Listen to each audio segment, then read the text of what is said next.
बिस्मिल्लाहिर्रहमानिर्रहीम ګران مینوالو السلام علیکم زه یم ستاسو قربا او جاسم خان تاسو ګورئ چمکني ټي وي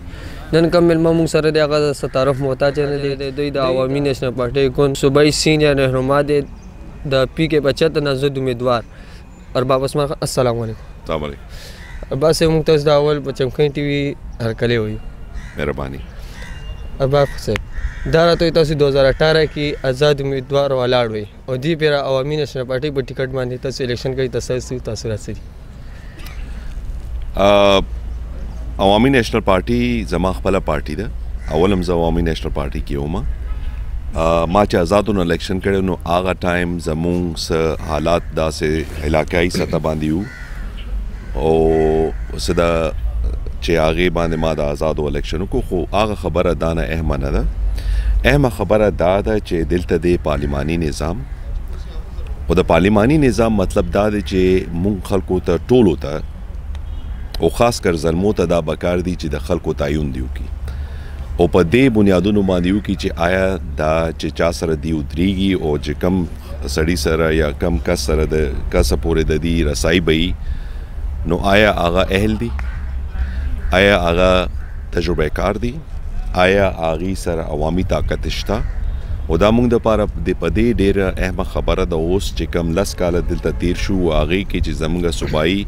او وفاقي قیادت د پی ټی آی راغلی نو بیشتر خلکو سره خپل بالکل صدا سه منډیټ یا طاقت نو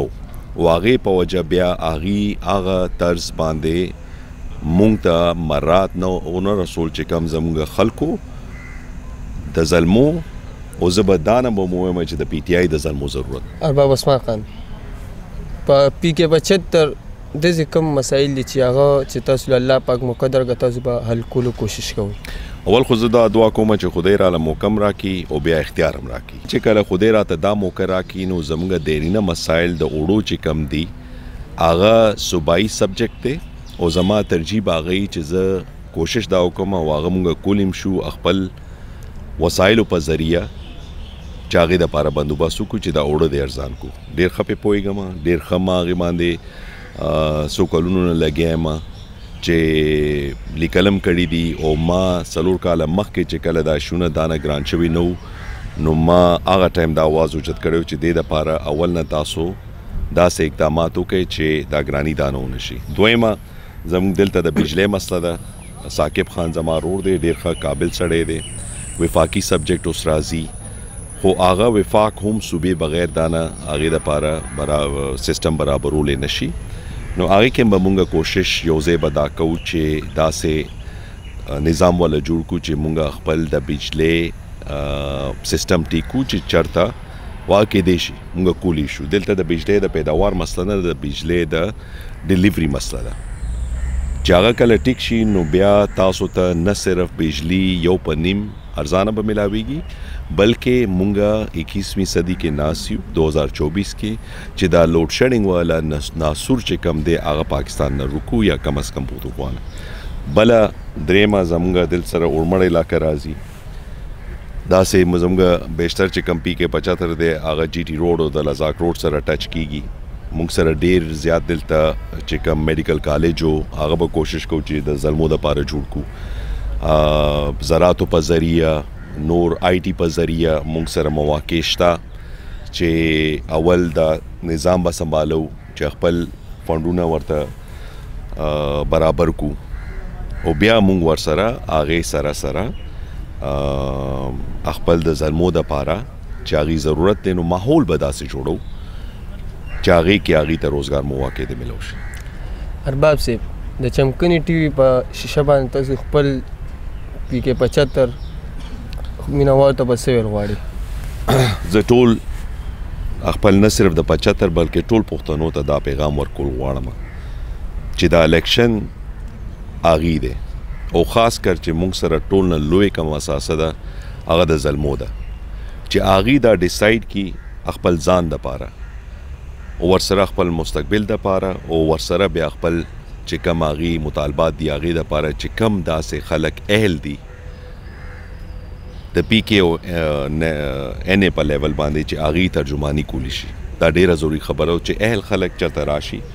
نو هغه بیا اغي आवाज حکومت کې او پارټي کې موجودولی شي او بیا دا نه مهرباني وکړئ چې چا دپاره خپل ذات مفاد فیصلې مه کوئ، پخپله وګورئ، هر یو شي تجزیه وکړئ، سوچ پې وکړئ، تحقیقات پې وکړئ.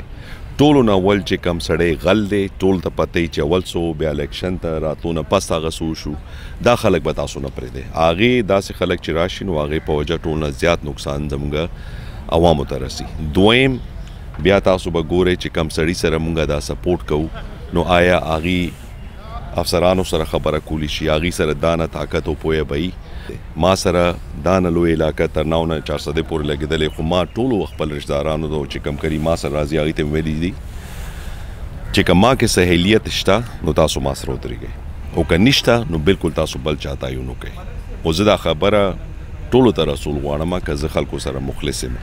داسې ټول خلک چې چا سره سپورټ کوي نو ووټ مقصد دا وي چې چا هغه سړي له ورکړئ چې هغه سړی بیا ستاسو اواز جوړېدی شي. داسې خو ډېره اسانه خبره ده چې کلي نه هر یو سړی به ودرېږي، هغې څه بیکګراونډ به نه وي، تجربه به نه وي، عوامي به نه وي، تعلیم به نه وي، نو هغه محدود سطح باندې کیدای شي تاسو لپاره څه نه څه وکړي. خو د 10 کالو کې چې موږ څانه وروسته پاتې شو چې څومره زموږ خزانې خالي دي، څومره چې دلته مهنګایي راغلې، نو هغې دپاره موږ ته دې ټایم کې ټولو نه اول امن پکار دی، او امن سره موږ ته خاص کر پښتونخوا کې عوامي پارلیمان پکار دی، عوامي حکومت پکار دی، او بیا هغې کې موږ ته قابل کسان پکار دي چې هغه بیا موږ سره دا نه چې کوم ستر وسایل دي هغه به روی کار دی راولي، او هغې په مد کې بیا موږ اول خو دا چې تباه شده نظام موږ له یو پرېښی دی هغه دې برابر کړو، او بیا ورسره خپل وسایلو په سر باندې کوشش به دا کوو چې خپل د خلکو چې کم ضرورت دی او چې کم مطالبات دي هغه دې پوره کړو. مینوالو موږ د ارباب صاحب یو ځل بیا شکریه ادا کوو چې دوی موږ له خپل مصروف ترین ټایم نه ټایم وویستو، موږ سره خبرې اترې وکړې. الیکشن په حواله باندې خبرو تاسو نه اجازت غواړم. د الله په امان.